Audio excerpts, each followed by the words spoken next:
नमस्कार बच्चों, आज हम हिंदी व्याकरण में शब्दों पर विचार करेंगे। तो आए देखते हैं सबसे पहले कि शब्द हैं क्या।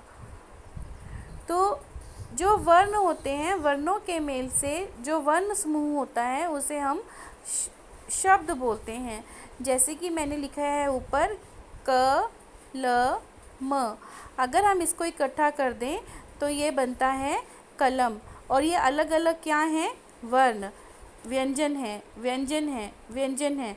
तो इसका मतलब जो पहले पढ़ा हमने, वर्ण दो तरह के होते हैं, स्वर और व्यंजन, है ना। स्वर और ये व्यंजन होते हैं। तो जब ये स्वर और व्यंजन मिलकर कोई समूह बनाते हैं तो उसे हम क्या बोलते हैं? शब्द। जैसे अब हर चीज़ की उत्पत्ति हुई है, हर चीज़ का कोई ना कोई सोर्स है। फॉर एग्ज़ाम्पल गंगा का भी सोर्स है। गंगा कहाँ से निकली है बच्चों? हिमालय से। तो ऐसे ही शब्दों के क्या भेद हैं? शब्द की उत्पत्ति कहाँ से हुई है? तो सबसे पहला जो भेद है मेरा शब्द का, वह उत्पत्ति के आधार पर, यानी कि उत्पत्ति कहाँ से हुई है शब्द की, शब्द कहाँ से आए हैं। जो शब्द हैं संस्कृत से आए हैं।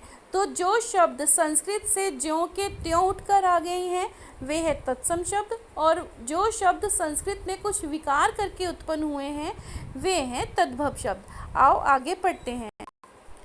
सबसे पहले तत्सम शब्द संस्कृत में बिना किसी परिवर्तन के हिंदी में ऐसे ही लिखे गए।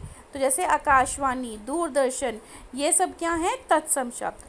तद्भव शब्द जो संस्कृत भाषा का विकृत रूप है, यानी कि जो संस्कृत भाषा में बदलाव के कारण उत्पन्न हुए हैं वे हैं हमारे तद्भव शब्द। जैसे तत्सम शब्द हमारा है अग्नि, और तद्भव शब्द में इसको क्या बोलेंगे? आग। और जैसे कि हमारा तत्सम शब्द है अर्ध, और इसको तद्भव शब्द में बोलेंगे आधा। और भी शब्द हैं जो देशी और विदेशी भाषाओं से मिलकर बने हैं। तो सबसे पहले देशी शब्द जो हम आम बोलचाल की भाषा में बोलते हैं, जो हमने स्वयं से निर्मित किए हैं, पगड़ी, गाड़ी, लड़का, थैला। और कुछ शब्द जो अंग्रेज आए, पुर्तगाली लोग आए, मुग़ल आए, तो जो उन्होंने यहाँ पर आकर बोला और अब हम वे शब्द यूज़ कर रहे हैं। जैसे स्कूल, है ना, डॉक्टर, कबूतर, खुराक, गुलाम। तो इस तरह के जो शब्द हैं वे हैं विदेशी शब्द, है ना। कबूतर, गुलाम, खुराक आदि इस तरह के जो शब्द होते हैं वे हैं विदेशी शब्द। उसके आगे हैं रचना के आधार पर शब्द।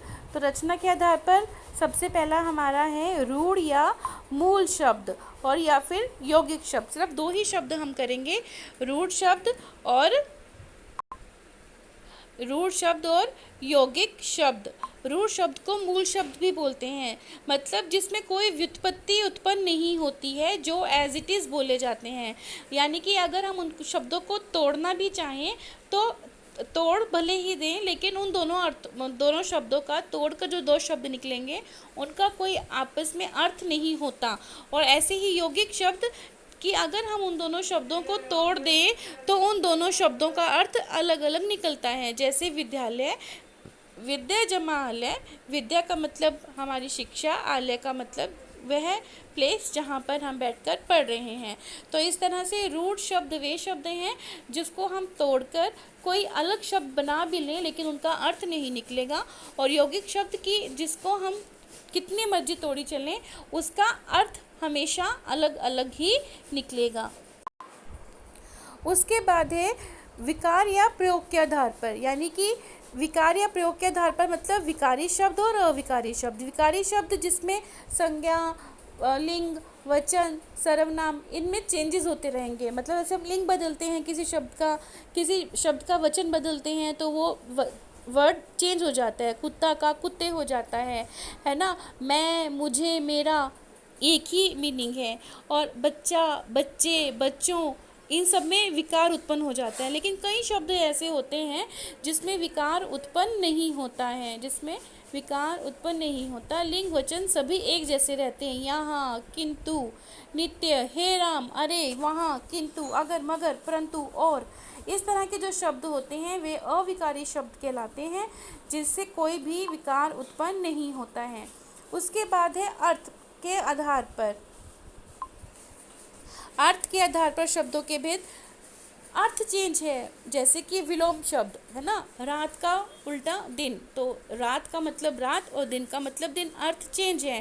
पर्यायवाची शब्द, जैसे कि एक ही शब्द को हम कितने तरह से बोल सकते हैं। पुष्प को हम क्या बोलते हैं, फूल भी बोलते हैं, है ना। हस्त को हम क्या बोलते हैं, हाथ भी बोलते हैं। ऐसे ही विलोम शब्द, ऐसे ही अनेकार्थी शब्द, है ना, ऐसे ही एकार्थी शब्द। तो इस तरह के शब्द जिनके अर्थ अलग अलग निकलते हैं, उनको हम शब्दों के आधार पर किया हुआ वर्गीकृत शब्द बोलते हैं। धन्यवाद।